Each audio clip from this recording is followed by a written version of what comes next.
રાજકોટમાં બહુમાળી ભવન ખાતે NSUI દ્વારા NEC એક્રેડિટેશનનો વિરોધ કરવામાં આવ્યો હતો। પોસ્ટ મેટ્રિક શિષ્યવૃત્તિ માટે NAAC એક્રેડિટેશન ફરજિયાત બનાવવા નવા નિયમ સામે ગુજરાત પ્રદેશ NSUI દ્વારા બહુમાળી ભવન કચેરી ખાતે વિરોધ કરવામાં આવ્યો હતો। NSUI દ્વારા આક્ષેપ કરવામાં આવ્યો છે કે સરકાર ST અને SC વિદ્યાર્થીઓને શિક્ષણથી વંચિત રાખવા માંગે છે, ત્યારે હાલ શિષ્યવૃત્તિના માપદંડમાં તાત્કાલિક ફેરફારની માંગ કરી હતી। ખાસ કરીને ગુજરાતની ભારતીય જનતા પાર્ટીની સરકાર અને દેશની ભારતીય જનતા પાર્ટીની સરકાર એ અવારનવાર SC STના વિદ્યાર્થીઓના જે અધિકારો છે તે છીનવવાનો હંમેશા પ્રયત્નશીલ હોય છે। ત્યારે એક અધિકાર જે પોસ્ટ મેટ્રિકની ભારત સરકારની જે સ્કોલરશિપની યોજના છે તેમાં નવો એક પરિપત્ર કર્યો છે કે ભાઈ જે કોલેજ અથવા તો યુનિવર્સિટી પાસે NEC અથવા ડી એક જે સર્ટિફિકેટ આવે છે એક્રેડિટેશનનું સર્ટિફિકેટ જો નહીં હોય તો એ કોલેજોને જે SC STના વિદ્યાર્થીઓ છે તેને પોસ્ટ મેટ્રિક સ્કોલરશિપનો લાભ નહીં મળે।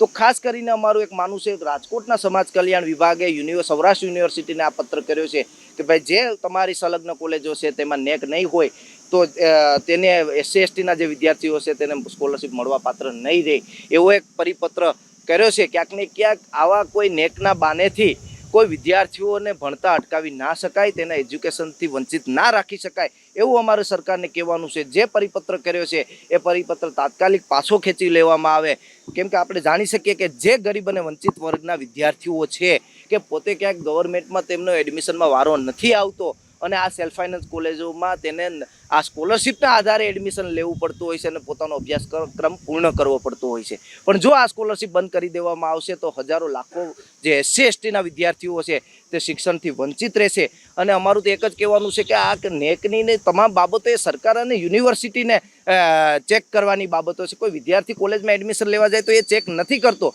તો અમારું કહેવાનું છે કે જેની પાસે NEC નથી તેને તમે માન્યતાઓ રદ કરી દો ને, એ તો તમારા હાથમાં છે। સૌરાષ્ટ્ર યુનિવર્સિટીની વાત કરીએ તો સૌરાષ્ટ્ર યુનિવર્સિટીમાં એટલી કોલેજોમાંથી માત્ર 3-4 કોલેજો એવી છે કે એની પાસે NEC અને ડી ક્રેડિટેશન સર્ટિફિકેટ છે।